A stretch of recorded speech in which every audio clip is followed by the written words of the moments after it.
లేచి నిలబడి ఉండగా పరిశుద్ధ గ్రంథమైనటువంటి బైబిల్ గ్రంథంలో నుండి పేతురు రాసిన మొదటి పత్రిక 5వ అధ్యాయము 10-11 వచనాలను మనం చదువుతాం. పేతురు రాసిన మొదటి పత్రిక 5వ అధ్యాయము 10-11 వచనాలను మనం చదువుకున్నాం. తన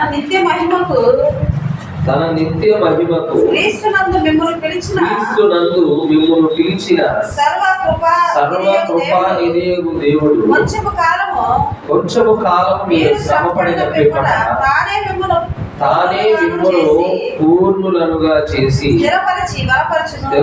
స్థిరపరచి బలపరచును. యుగ యుగములకు ప్రభావం ఆయనకు కలుగును గాక. ఆమేన్. చదవబడిన మాటలను దేవుడు దీవించిన గాక. ఆ దీవెనలు మన మీదుగా ఆయన నడిపించిన గాక. మన అందరం కూడా కూర్చున్నాం.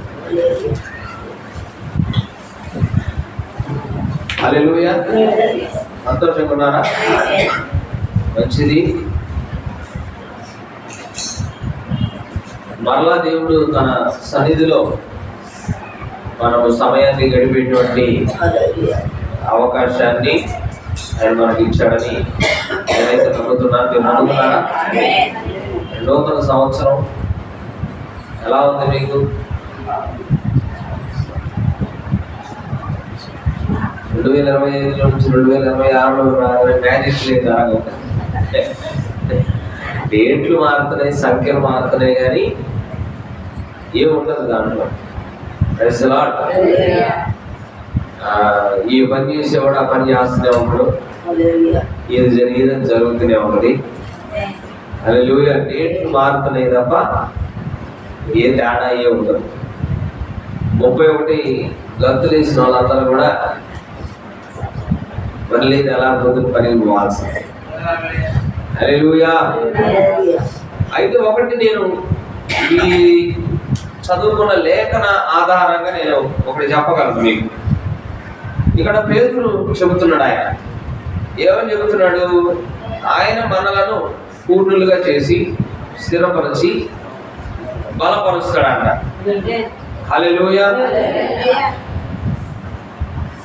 నీ చదువుకున్న లేఖన భాగంలో నుంచి నేను నా అంశాన్ని ఏమని పేరు పెట్టానంటే, God alone has the power to establish or settle your life. మన జీవితాన్ని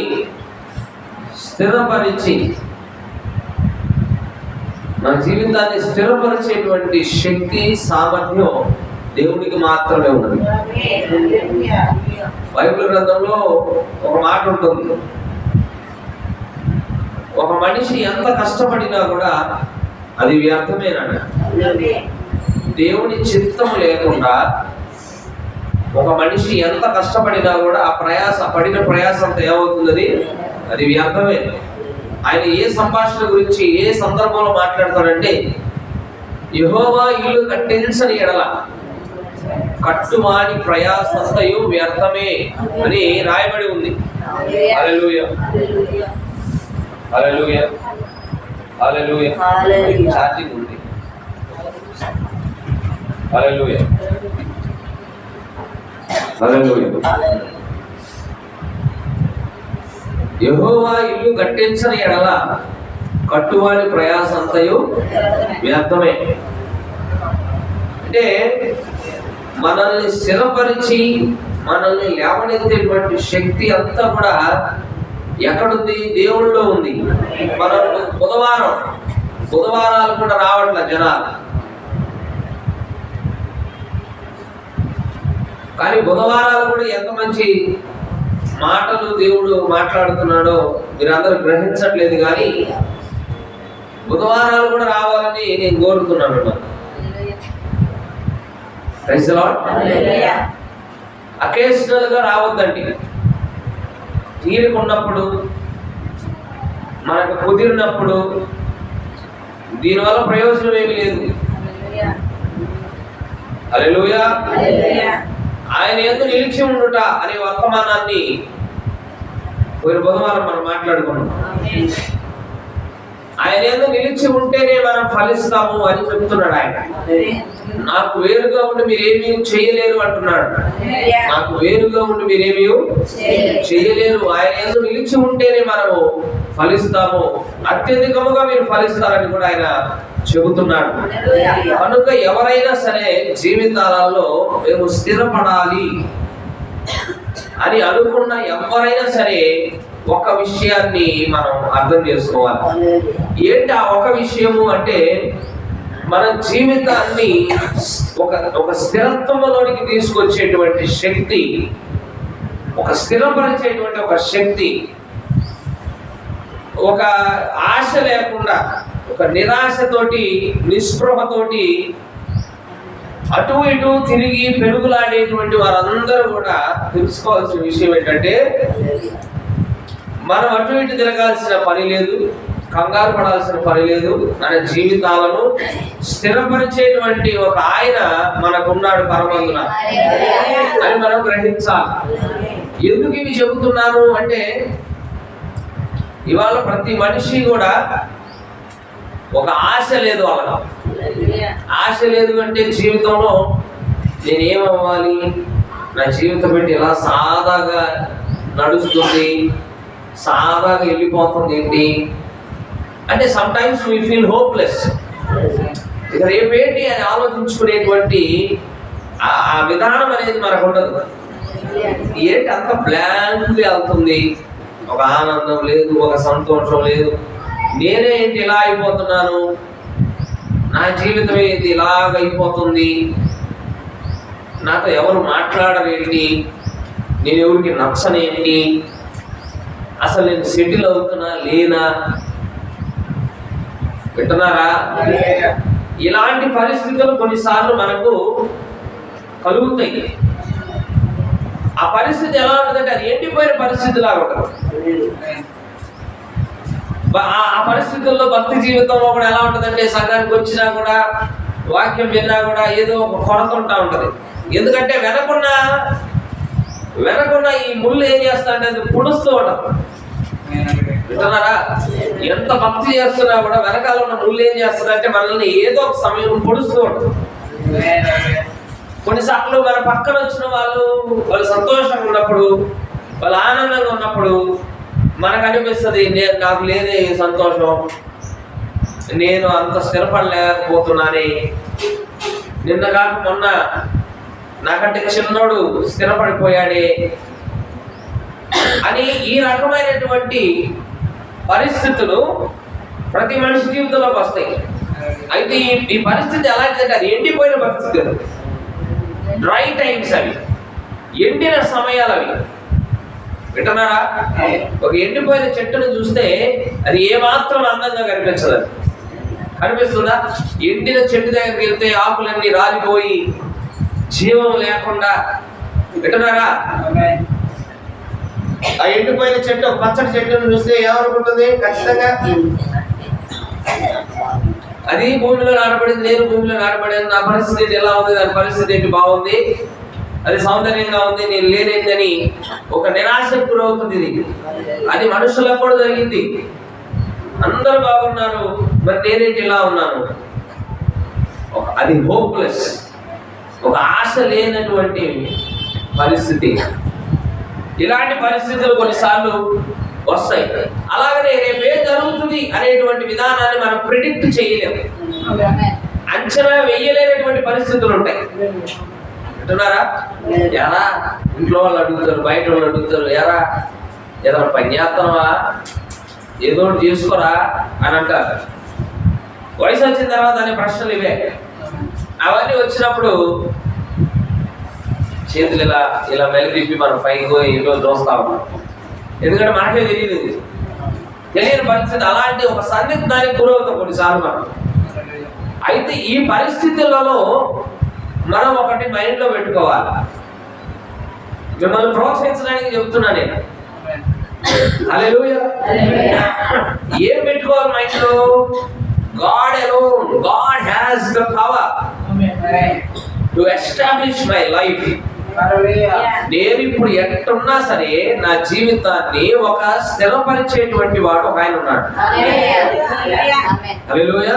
నా జీవితాన్ని స్థిరపరిచేవాడు ఖచ్చితంగా ఒక ఆయన ఉన్నాడు. ఆయనకు ఆ శక్తి ఉంది. నా చాకిరీ కాదు, నా శ్రమ కాదు, ఆయన స్థిరపరచాలి అని నిర్ణయిస్తే, నా నమ్మకాన్ని ఆయనలో పెడితే, నేను కలిగి ఉన్న నా కొద్ది విశ్వాసాన్ని ఆయన చేతుల్లో పెడితే, ఆ కొద్ది విశ్వాసంతో ఆయన అద్భుతాలను చేయగలడు. రక్తస్రావం కలిగిన స్త్రీ, ఆమె యేసుని గురించి విన్నది, యేసు దగ్గరకు వచ్చింది.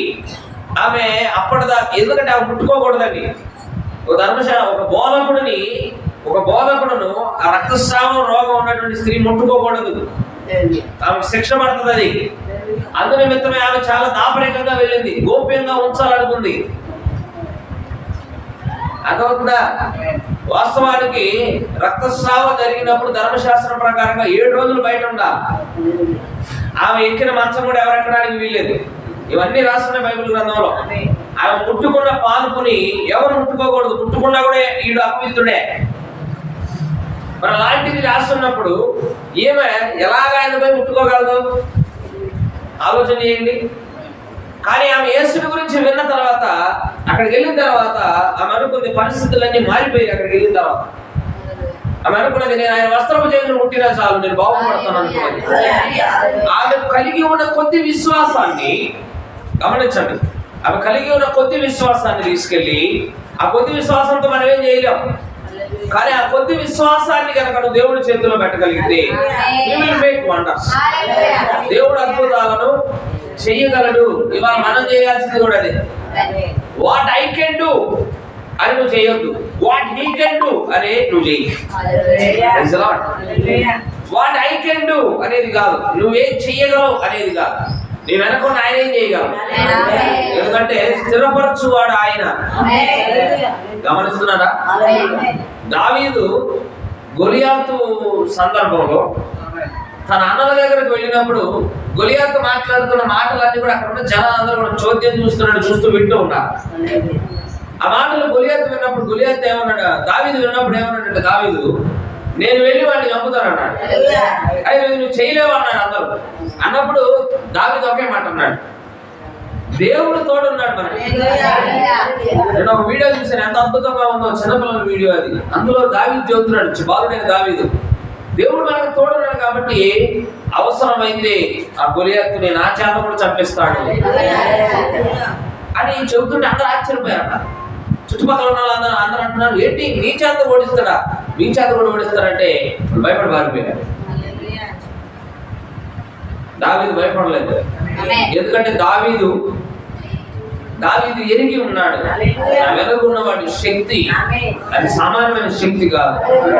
He alone has the power to establish my life. నా జీవితాన్ని స్థిరపరిచే శక్తి ఆయనకు ఉన్నది అని నువ్వు ప్రతిరోజు కూడా నమ్మాలి. పోనివ్వండి, జీవితాన్ని రాంగ్ డైరెక్షన్ లో పోయినా, కొన్ని సందర్భాలలో హోప్లెస్ సిచ్యువేషన్స్ వచ్చినా, అంటే ఒక నిరీక్షణ అనేది లేదు అనేటువంటి పరిస్థితులు ఉన్నా కూడా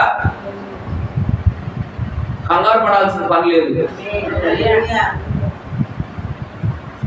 అన్నా నీకేమన్నా నువ్వు పుట్టిన మీద నుంచొని కంగారు పడద్దని జీవితం అన్నా, అది నిజంగా సాధ్యమేనా?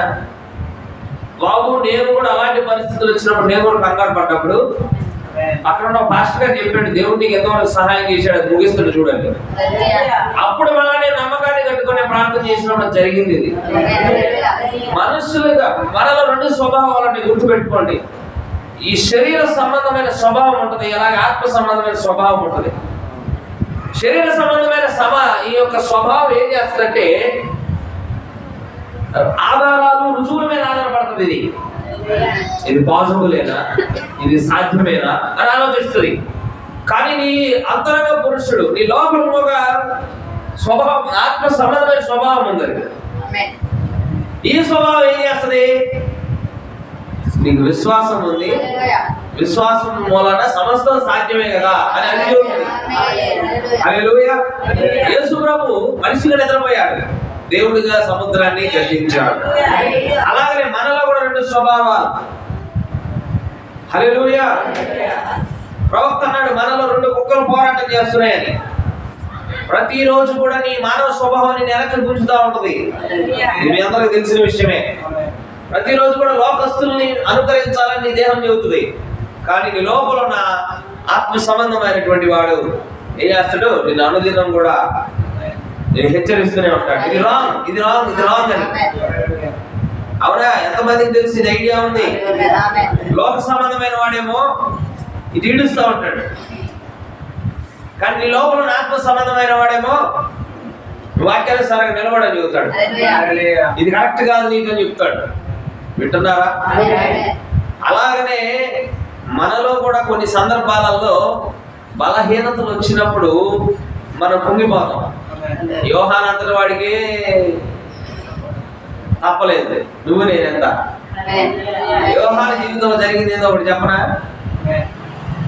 లోక పాపములను మోసుకొని పోతున్న దేవుడు గొర్రె పిల్లని ఆయనే పరిచయం చేశాడా? మరి చెరసాల్లో పడ్డప్పుడు ఏమన్నాడు? అసలు రావాల్సిన వాడు ఏమైనా ఇంకొకరి కోసం ఎదురు చూడాలి. ఎందుకు వచ్చింది సందేహం? ప్రవక్త అన్నాడు, ఆ చెరసాల్లో పడేసినటువంటి ఆ స్థితి ఆ పక్షిరాజు యొక్క నేత్రాలు మసకబారేటట్టు చేసింది. పై ఆకాశంలో ఉండాల్సిన వాడు కింద ఆకాశంలో కూర్చోపడ్డాడు అన్నాడు ప్రవక్త. జరుగుతుంది కొన్నిసార్లు. నువ్వు ప్రతిసారి బలవంతుడిగా అని కాదు. కొన్నిసార్లు మనలో కూడా కొన్ని నిరీక్షణ లేని సమయాలు వస్తాయి. కొన్నిసార్లు అసలు మన విశ్వాసాన్ని పక్కన పెట్టేస్తాం. ఆ పరిస్థితులు వస్తాయి. ఆ పరిస్థితులు వచ్చినప్పుడు మనం ఏమనుకోవాలంటే మనల్ని స్థిరపరచ శక్తి కలిగిన వాడు ఒక ఆయన ఉన్నాడు అని మనం అర్థం చేసుకోవాలి. అంతలో ఏం అయిపోలేదు, గుర్తుపెట్టుకోండి. ఇప్పుడు మనకు వచ్చిన పరిస్థితులు కొన్నిసార్లు అనుకుంటాం, కానీ అక్కడితో ఏం అయిపోలేదు. మన డిజైన్ చేసినటువంటి విధానంలో లైఫ్ పోకపోతే ఏమనుకుంటాం? మనం ఖచ్చితంగా మనం ఒక డిజైన్ వేసుకుంటాం. రేపు అలా చేయాలి, వచ్చే సంవత్సరం ఇలా చేయాలి, ఎల్లుండి ఇలా చేయాలి, అది ఇది.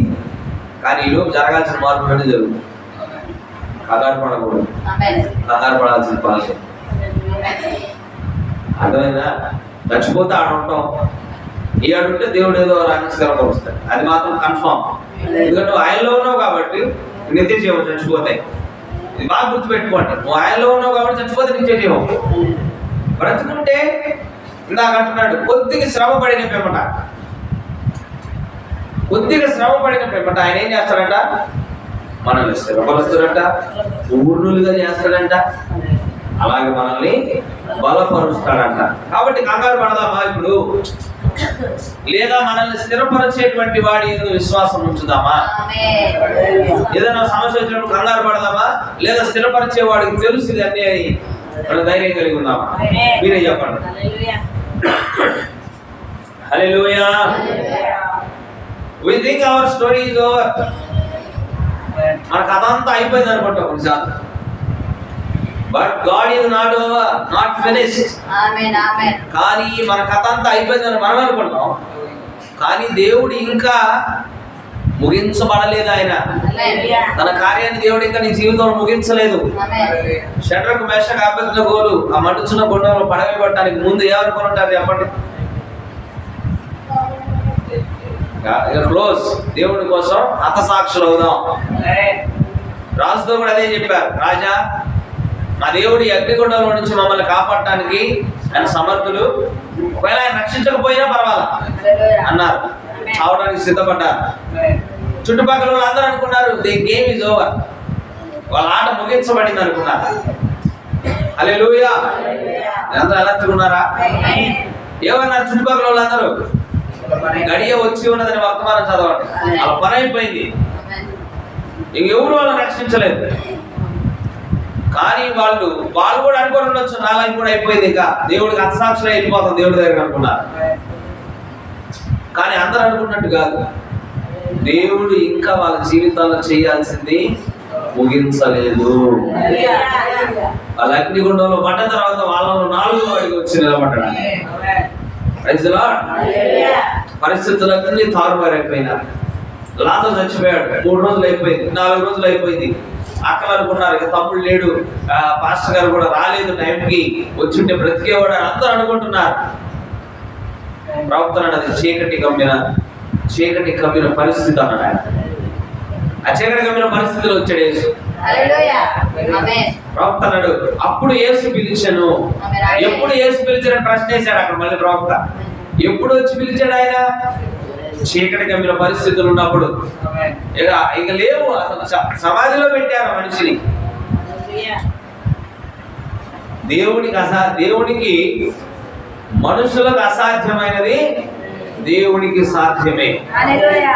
నువ్వు నమ్మితే దేవుని మహిమను చూస్తావన్నా. అక్కడికి వెళ్ళిన తర్వాత, సమాధి దగ్గరికి వెళ్ళిన తర్వాత లాజరు బయటికి రా అన్నాడు. చచ్చిపోయిన లాజరు లేచి బయటకు వచ్చాడు. 4 రోజులు అయితే అప్పుడు. హల్లెలూయా. మనము నా పని అయిపోయింది అని నువ్వు అనుకున్నా, నీ జీవితంలో దేవుడు తన పనిని, తన కార్యాన్ని ఇంకా ముగించలేదు. నమ్మితే ఆమె చెప్పాలి.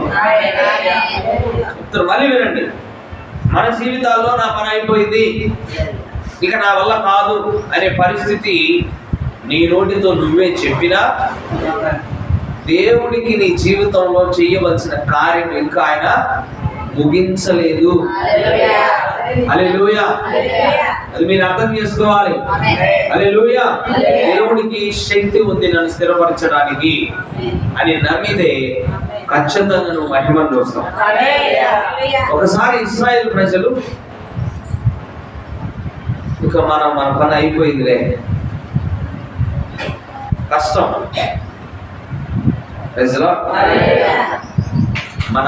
మన ఆశ కూడా ముగించబడింది, మనం నశించిపోయాం, మనం ఎండిపోయాం అన్నారు. ఏమన్నారు?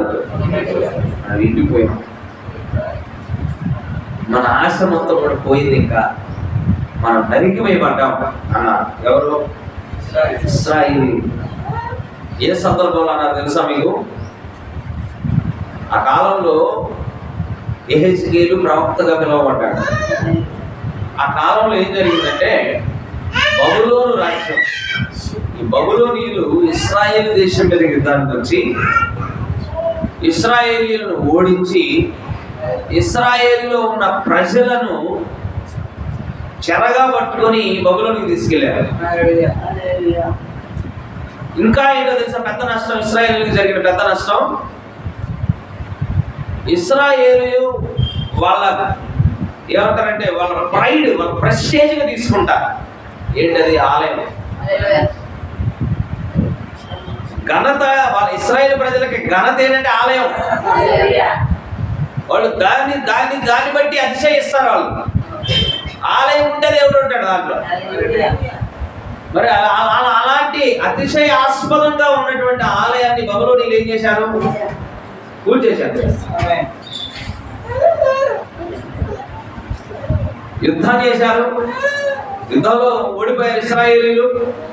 ఆ బబులోనీయులు ఆలయాన్ని కూడా ఉంచలేదు, ఆలయాన్ని కూడా కూల్చేశారు. కూల్చేసిన తర్వాత ఇశ్రాయేలు ప్రజలందరినీ కూడా చెరగా పట్టుకుపోయారు బబులోను. ఇక బబులోనులోనే ఉంటున్నారు. వాళ్ళకి ఆలయం లేదు, భక్తి లేదు, దేవునికి సంబంధించిన గ్రంథాలు వినిపించేటువంటి ప్రవక్తలు లేరు, ఎవరు లేరు అక్కడ. ఇప్పుడు ఆ పరిస్థితి ఎలా ఉందంటే ఎండిపోయిన స్థితిగా ఉంది. అలాంటి పరిస్థితుల్లో వాళ్ళన్న మాటలు చూద్దాం. యెహెజ్కేలు గ్రంథం 37వ అధ్యాయం.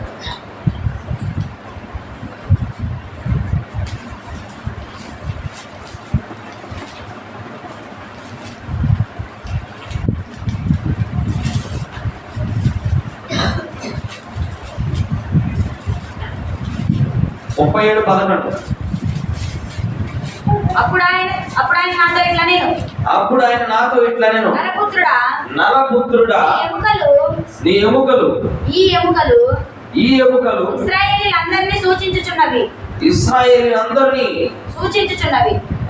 వారు మన ఎముకలు ఎండిపోయెను, మన ఆశ విఫలమాయెను, మనము నాశనమైపోతిమని అనుకుంటున్నారు.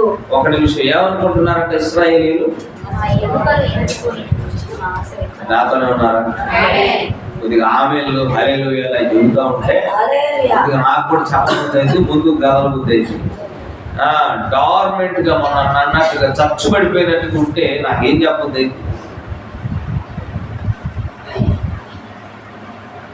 కాస్త నవ్వడమో కాస్త సంతోషంగా ఉండడమో, కాస్త సంతోషం దేవుడు మాట్లాడుతున్నా అంత సంతోషం ఉంటే బండి కొన్ని ముందుకు పోయింది. హల్లెలూయా. ఇశ్రాయేలు ప్రజల మనస్సులలో ఏముందో కూడా దేవుడు చెప్తున్నాడు. ఏమని? మా పని అయిపోయింది, మేము ఎండిపోయిన ఎముకల లాగా ఉన్నాము, ఆశ విఫలమైంది, మనం నాశనం అయిపోతిమి అని ఎవరు అనుకుంటున్నారంట? ఇశ్రాయేలు ప్రజలు. ఎగ్జాక్ట్ గా ఈ వచనాలు గనక, ఇదే మాటలు గనక నువ్వు అనుకుంటూ గనక ఉంటే గుర్తుపెట్టుకో, this is not your end. ఇది నీ ముగింపు కాదు. నా ఆశ విఫలమైంది అని నువ్వు అనుకుంటే ఆశ విఫలం కాలేదు. అలాగనే మేము నాశనం అయిపోయాము అని గనక మీరు అనుకుంటే మీరేమి నాశనం అయిపోలేదు. మీరు ఎండిన ఎముకల్లాగా ఉంటే, అంటే జీవం లేకుండా, ఒక సంతోషం లేదు, ఒక సమాధానం లేదు, ఏమీ లేదు మా ఇళ్లలో అని గనక ఉంటే మీకు ఏమైపోలే. ఇంకా వాళ్ళు అనుకుంటున్నారంట, ఇశ్రాయేలు ప్రజలు, దేవుడి ప్రజలు అనుకుంటున్నారంట, దేవుడికి తెలుసు అది. దేవుడు హృదయ లోపల ఏముందో చెప్పగలిగిన వాడు. మన హృదయంలో ఏముందో ఆయనకు సమస్తము తెలుసు. ఇంకా చెప్తాడు బైబిల్ గ్రంథంలో, మనం ఇంటి నుంచి వచ్చేటప్పుడే నీ మనస్సులో ఏముందో కూడా తెలుసట ఆయన, ఎలా వస్తున్నావో కూడా తెలుసట ఆయన. సమస్తం ఎరిగిన దేవుడు కదా. మనుషులు తెలియదు, మనుషులు దాన్ని తెలుసుకోలేకపోవచ్చు. నీ హృదయ వాంఛ, నీ లోపల ఏ దాహం కలిగి వచ్చావో కూడా ఆయనకు తెలుసు. కొన్ని అందరం చెప్పుకోలేము, పాస్టర్ కూడా చెప్పలేము, కొన్ని మనసులను పెట్టుకొని వస్తాము, కానీ అవన్నీ దేవుడికి తెలుసు. అయితే ఇప్పుడు ఇశ్రాయేలు ప్రజలు ఎందుకు అలా అనుకుంటున్నారు? సొంత దేశం విడిచిపెడితే బానిసత్వమే కదా. సొంత దేశాన్ని విడిచిపెట్టాల్సి వచ్చింది, బానిసలుగా వెళ్ళాల్సి వచ్చింది. అలాగే ఆలయం లేదు, ఆలయం కూల్చివేయబడింది. ఇవన్నీ పరిస్థితులను చూసుకొని వాళ్ళు అనుకున్నారు మనం నశించిపోయాం. అలాగ అనుకున్న పరిస్థితుల్లో దేవుడు యెహెజ్కేలుని దర్శించాడు. జనాలంతా అనుకుంటున్నారు మన పని అయిపోయింది, మనం అయిపోయింది, బబులోనీయులు మనల్ని బతకనివ్వరు. వింటున్నారా? మనల్ని బతకనేరు బబులోనీయులు, మన పని అయిపోయింది అనుకున్న తరుణంలో దేవుడు యెహెజ్కేలుకు ఒక దర్శనం ఇచ్చాడు. 37 మొదటి వచనం, యెహోవా హస్తము నా మీదకి వచ్చెను. ఎప్పుడు వచ్చింది యెహోవా హస్తము? మా పని అయిపోయింది మనసులో అనుకుంటున్నప్పుడు, అలాంటి పరిస్థితులు ఇశ్రాయేల్ ప్రజల మధ్యలో ఉన్నప్పుడు, దేశంలో ఉంటున్నామే, మనకు ఆరాధనలు లేవే, దేవుడు మన దగ్గర లేడే, అంటున్నారా, మనకు వాక్యం వినిపించే వాళ్ళు లేరే అనుకుంటున్న సమయంలో దేవుని యొక్క హస్తము యెహెజ్కేలు మీదకి వచ్చింది. అప్పుడు ఏమయ్యాడో చూడండి, నేను ఆత్మవశుడనై ఉండగా. ఎంత గొప్ప మాట అది, ఎంత గొప్ప మాట కదా. ఆత్మవశుడైపోవటం, టోటల్ గా ఆత్మ చేతిలోకి వెళ్ళిపోవటం. ఇక నువ్వు నడిచేది ఉండదు, ఆత్మే నిన్ను నడిపిస్తాడు. పౌలు అన్నాడు, జీవించుతున్నది నేను కాదు కానీ క్రీస్తే. ఎందుకంటే పౌలు నడిపిస్తుంది ఎవరుగా? యోహాను ఆత్మవశుడయ్యాడు. 2000 సంవత్సరాలలో ఏం జరిగింది అంతా చూశాడు. అలాగని యెహెజ్కేలు కూడా ఆత్మవశుడైపోయాడు. యెహోవా నన్ను తోడుకొని పోయి, అంటే దీని అర్థం ఏంటంటే, యెహెజ్కేలు ఎక్కడైతే ఉన్నాడో అక్కడే ఆయన కూర్చొని బహుశా ప్రార్థించుకుంటూ ఉండొచ్చు. అక్కడ నుంచి ఉన్న చోటే ఉంటాడు యెహెజ్కేలు. కానీ యెహెజ్కేలు తీసుకెళ్లి దేవుడు ఒక లోయలో పెట్టాడట. ఆ లోయ ఏంటి? ఆ లోయ చూడండి, నన్ను తోడుకొని పోయి ఎముకలతో నిండి ఉన్న ఒక లోయలో నన్ను దింపెను. ఒక లోయలో దింపాడట దేవుడు యెహెజ్కేలుని. అయితే ఆ లోయ యొక్క స్పెషాలిటీ ఏంటి? ఇప్పుడు లోయ అంటే మనకు చెట్లు ఉంటాయి, సారవంతమైన నేల ఉంటుంది, పంట బాగా పండుతుంది కదా. లోయ ఎక్కువగా లోయ ప్రాంతాల్లోనే జనులు నివాసం చేస్తారు. మన నాగరికతలు కూడా లోయ ప్రాంతాల నుంచే ప్రారంభమైనాయి. సింధు నాగరికత అంటారు. Indus valley civilisation. వ్యాలీ అంటే లోయ. హల్లెలూయా. అయితే కానీ ఇక్కడ ఈ లోయలో ఏముందంటే ఎండిపోయిన ఎముకలు ఉన్నాయి, జీవం లేదు, అన్ని ఎముకలే, ఎటు చూసిన ఎముకలే. అలాంటి ప్లేస్ లో నిలబెట్టాడు దేవుడు యెహెజ్కేలు. తర్వాత చూడండి, ఆయన వాటి మధ్య నన్ను ఇటు అటు నడిపిస్తున్నాడంట దేవుడు. ఎముకలు అనేకములు ఆ లోయలో కనబడెను, అవి కేవలం ఎండిపోయినవి. హల్లెలూయా. ఎండిపోయినాయి అంట. హల్లెలూయా. ఎండిపోవడం అంటే జీవం లేనట్టే కదా. ఇప్పుడు ఒక చెట్టు కొమ్మ ఎండిపోయిందంటే ఎందుకు ఎండిపోయింది? అందులో జీవం అనేది లేదు కనుక ఎండిపోయింది అది. Praise the Lord. అలాగనే ఇప్పుడు దేవుడు ఇక్కడ ఎముకలను చూపిస్తున్నాడు, అవి ఎండిపోయి ఉన్నాయంట. ఇప్పుడు చూడండి మళ్ళా 3వ వచనం, ఆయన నరపుత్రుడా ఎండిపోయిన ఈ ఎముకలు బ్రతుకగలవా? దేవుడు ప్రవక్తను అడుగుతున్నాడు. యెహెజ్కేలు నీకేం కనిపిస్తున్నాయి? అయ్యా నాకు అన్ని ఎండిన ఎముకలు కనిపిస్తున్నాయి. దా ఇట్టాడు అన్నాడు. అటు ఇటు నడిచి చూశాడు యెహెజ్కేలు. అంత ఎముకలే, కేవలం అంటే కేవలం ఎముకలు ఉన్నాయి మొత్తం. Praise the Lord. ఇప్పుడు యెహెజ్కేలు అడుగుతున్నాడు, నరపుత్రుడా ఈ ఎముకలు బ్రతకగలవా? హల్లెలూయా. ఏ డాక్టర్ ఎంతో తీసురా, ఒక సమాధిని తవ్వి చూస్తే ఏముంటాయి లోపల? ఎముకల తట్టె ఉంటుంది. ఒక మంచి వైద్యుడిని తీసుకొచ్చి అమెరికా, లండన్, జపాన్ ఇలాంటి దేశాల్లో చదివిన డాక్టర్ని తీసుకొచ్చి అతను అడుగు, నరపుత్రుడా ఎముకలు బతుకుతాయా?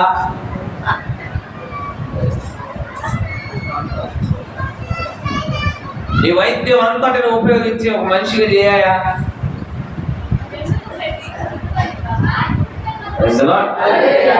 ఏమంటాడు?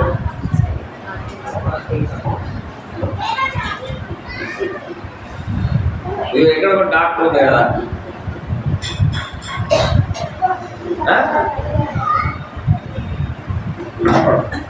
బ్రతుకగలవా అని అడగగా అప్పుడు యెహెజ్కేలు అన్నాడు, ఎంత తెలియగలడు యెహెజ్కేలు కూడా, ప్రభువా యెహోవా అది నీకే తెలియను, నీకే తెలియను అని నేనంటిని. యెహెజ్కేలు అన్నాడంట, ప్రభువా అది నీకే తెలుసు, అవి బ్రతుకుతాయో లేదది నీకే తెలుసు, నాకు తెలియదు. Praise the Lord. అందుకు ఆయన ప్రవచనం ఎత్తి ఈ ఎండిపోయిన ఎముకలతో ఇట్లను, ఇప్పుడు దేవుడు ప్రవక్తతో చెప్తున్నాడు, యెహెజ్కేలు నువ్వు ఆ ఎముకలతో మాట్లాడు, నువ్వు ఆ ఎముకలను చూసి ప్రవచించు. ఎవరు ప్రవచించాలి అన్నాడు? ఎండిపోయిన ఎముకలలారా యెహోవా మాట ఆలకించుడి. ఈ ఎముకలకు ప్రభువైన యెహోవా సెలవిచ్చినదేమనగా, మీరు బ్రతుకున్నట్లు నేను మీలోనికి జీవాత్మను రప్పించుచున్నాను. చర్మము కప్పి మీకు నరములనిచ్చి మీ మీద మాంసము పొదిగి చర్మము మీ మీద కప్పెదను. మీలో జీవాత్మనుంచగా మీరు బ్రతుకుదురు. అప్పుడు నేను యెహోవానై ఉన్నానని మీరు తెలుసుకుందురు.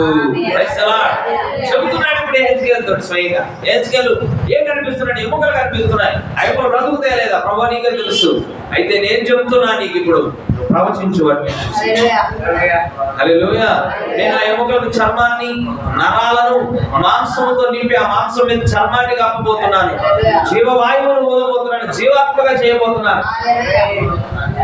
నువ్వు ప్రవచించు అని అన్నప్పుడు యెహెజ్కేలు ఏమంటాడు? చూడండి, వాక్యం చెప్పేటప్పుడు చూడండి.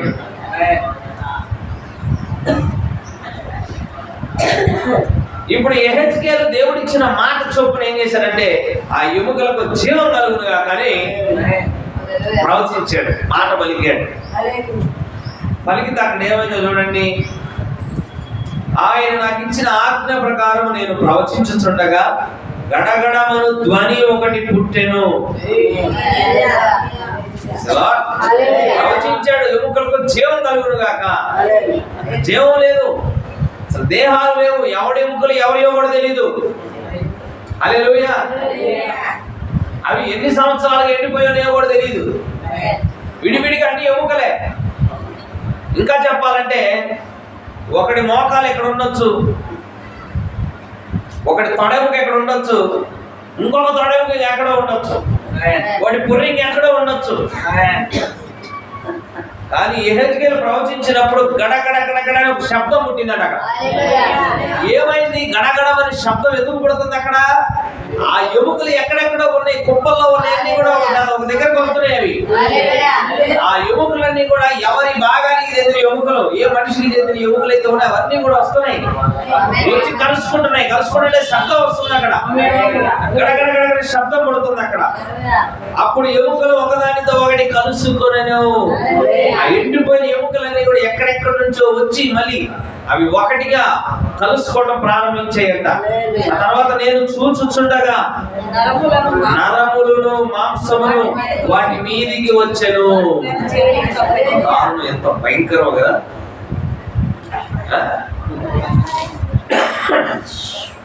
ఎంత భయంకరంగా ఉండిద్దో ఆ దర్శనం. మన కళలొత్తిన భయపడతాం.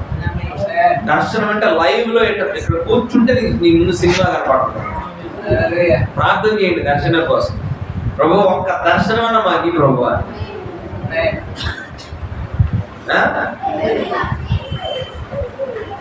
ఎప్పుడు ఆశీర్వదించు ప్రభు, ఆరోగ్యం కాకుండా ఇట్లాంటివి కూడా ప్రభు నాకు దర్శనం ప్రభు నేను చూడాలన్నా. అంటే సూపర్ న్యాచురల్ థింగ్స్ కదా అవన్నీ, ఆశపడాలి మనం, తప్పులేదు. అవునా కదా? Super natural things. స్వస్థతలు చూస్తున్నాం, ఎటుకోడి ఎవరోగా చెప్తున్నారు మన జీవితంలో జరిగినాయి. కానీ దర్శనాన్ని కూడా మనం చూడగలం.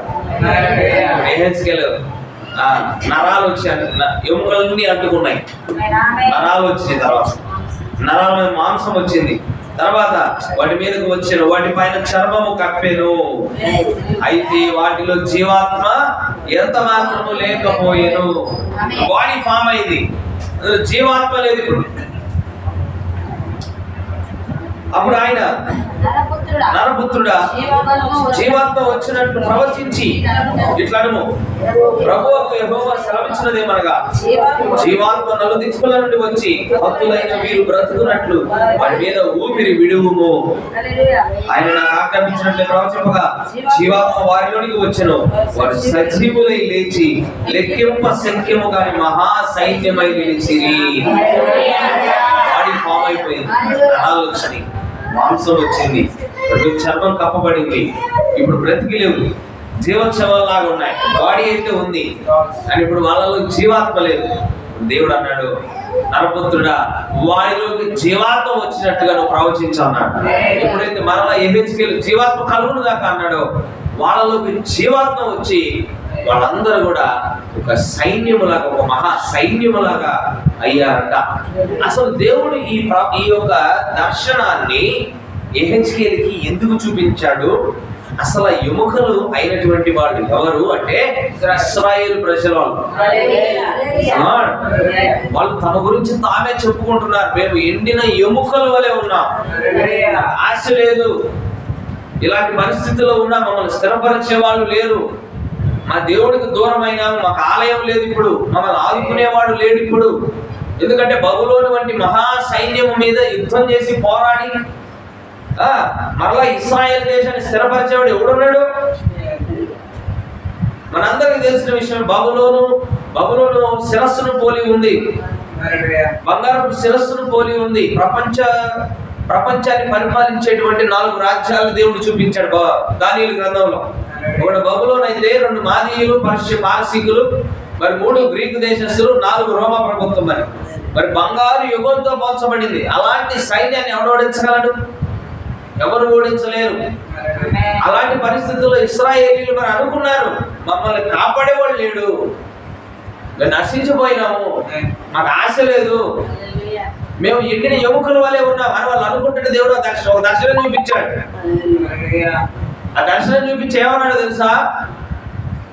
ఎందుకు చూపించాడో కూడా చెప్తున్నా. ఆ దర్శనం ఆ ఆశ లేనటువంటి ఆ ప్రాణాలను, ఆ నిరాశతో ఉన్నటువంటి వాళ్ళందరూ మళ్ళా బలాన్ని చేకూర్చడం కోసం. ఈ ఎముకలు ఎవరో కాదు, ఇశ్రాయేలీయులే. ఈ మహాసైన్యం ఇశ్రాయేలీయులే. నేను మరలా వారిని ఆదుకుంటానని చూపించాడు. నేను మరలా వారిని స్థిరపరుస్తాను. హల్లెలూయా. కింద చదవండి 12. కాబట్టి ప్రవచనం ఎత్తి వారు చెప్తాను, ప్రభువుకు యెహోవా సెలవిచ్చినది ఏమనగా, నా ప్రజలారా మీరున్న సమాధులను నేను తెరిచెదను. సమాధులలో నుండి మిమ్మల్ని బయటకు రప్పించి ఇశ్రాయేలు దేశంలోనికి తోడుకొని వచ్చేదను. నా ప్రజలారా నేను సమాధులను తెరిచి సమాధులలో ఉన్న మిమ్మల్ని బయటకు రప్పించగా నేను యెహోవానై ఉన్నానని మీరు తెలుసుకుంటారు. మీరు బ్రతుకున్నట్లు నా ఆత్మను మీలో ఉంచి ఈ దేశంలో మిమ్మల్ని నివసింపజేసేదను. యెహోవా నాకు నేను మాట ఇచ్చి దాన్ని నెరవేరుతునని మీరు తెలుసుకుందరు. ఇదే యెహోవా వాక్కు. ఈ ప్రవచనం యెహెజ్కేలు ద్వారా ప్రవచించిన తర్వాత నిజముగానే మరి ఇశ్రాయేలు ప్రజలు తమ దేశంలోకి వెళ్ళిపోయారు. అది ఏ కాలం అంటే ఇజ్రా గ్రంథం తెద్దాం 392.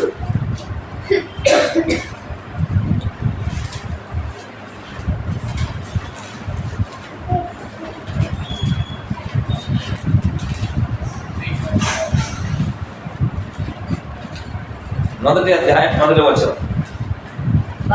దేశపు రాజైన ఇప్పుడు ఇక్కడ రాజు ఎవరున్నారు? కోరేష్ అనే రాజు. పారసీక దేశపు రాజైన కోరేషు ఏలుబడిలో మొదటి సంవత్సరం మందు. ఇప్పుడు ఈ దేశపు రాజు ఎవరో? అదే దేశము పారసీకులు.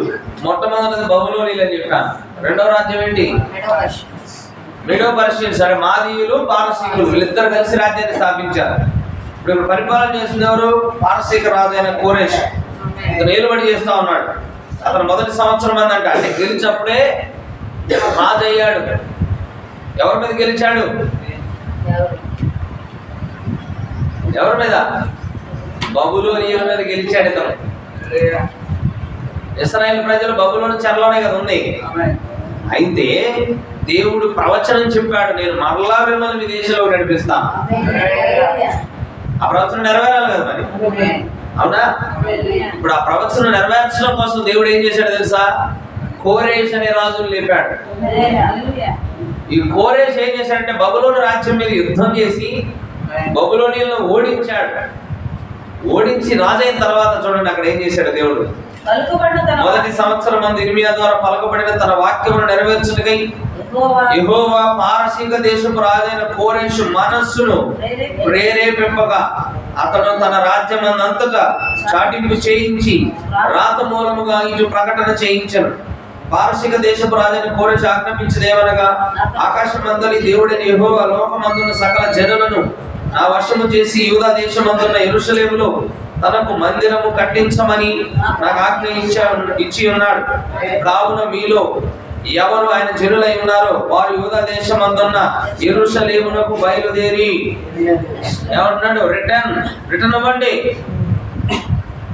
యెరూషలేములోని దేవుని మందిరమును అనగా ఇశ్రాయేలు దేవుడని యెహోవా మందిరమును కట్టవలెను. వారి దేవుడు వారికి తోడై ఉండునుగాక.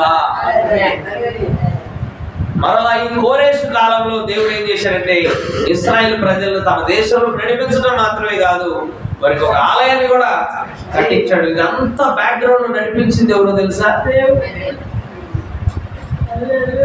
ఎవరు కాదు, వాళ్ళు నమ్ముకున్న దేవుడే వాళ్ళని మరలా ఇశ్రాయేలు ఎవరి వల్ల కాదు అసలు. వింటున్నారా?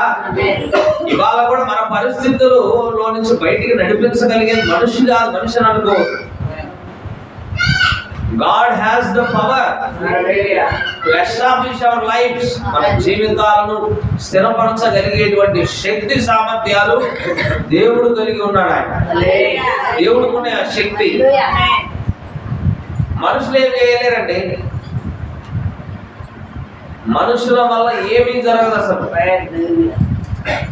మన జీవితంలో ఒక అద్భుతం జరగాలంటే దేవుడే చేయాలి. నీకు ఆరోగ్యం కావాలంటే దేవుడే చేయాలి. నీకు స్వస్థత జరగాలంటే దేవుడే చేయాలి. నువ్వు స్థిరపడాలంటే దేవుడే నిన్ను స్థిరపరచాలి. బైబిల్ గ్రంథం చాలాసార్లు చెప్పాను ఈ మాట, మీ అందరికి తెలిసిన మాట. యోబు గొప్పవాడు, యోబు గొప్పవాడు, యోబు గొప్పవాడు అని అందరూ అంటున్నారు. దేవుడు కూడా అన్నాడు, యోబు గురించి విన్నావా, నా కుమారుడు యోబు గురించి విన్నావా అని దేవుడు సాతానుతో చెబుతున్నాడు. యోబు వంటి వాడు ఒక్కడు కూడా లేడు, కావాలంటే పరిశీలన చేసుకోపో అన్నాడు దేవుడు. అప్పుడు సాతానుడు ఏమన్నాడు తెలుసా, ఎందుకు గొప్పోడు కాదయా, యోబు ఊరకనే గొప్పోడైందా, నువ్వు తన చేతి పని ఆశీర్వదించినావు కదా, గొప్పోడు కాకుండా ఎట్లా. మీరు ఇక్కడ గమనించాల్సింది ఏంటంటే, సాతాను దేవుడు చూడదు. ఇక్కడ సాతానే సాక్ష్యం ఇచ్చాడు. దేవుడు ఒక మనిషి పనిని ఆశీర్వదిస్తే దేవుడు గొప్పోడు అవుతాడు, లేదంటే లేదు. ఇంకో మాట కూడా ఉంది బైబిల్లో, వాళ్ళ కడుపు నుండి అన్నం ఎంతమంది ఉన్నారు చెప్పండి సార్. నేను తిన్నా, తినలేదా? ఇంటికి వెళ్ళిన తర్వాత తింటారుగా, అవునా? అన్నం అంతా తిన్న తర్వాత కడుపు నిండా నీళ్లు తాగిన తర్వాత ఒక రకమైన సౌండ్ చేస్తున్నాం.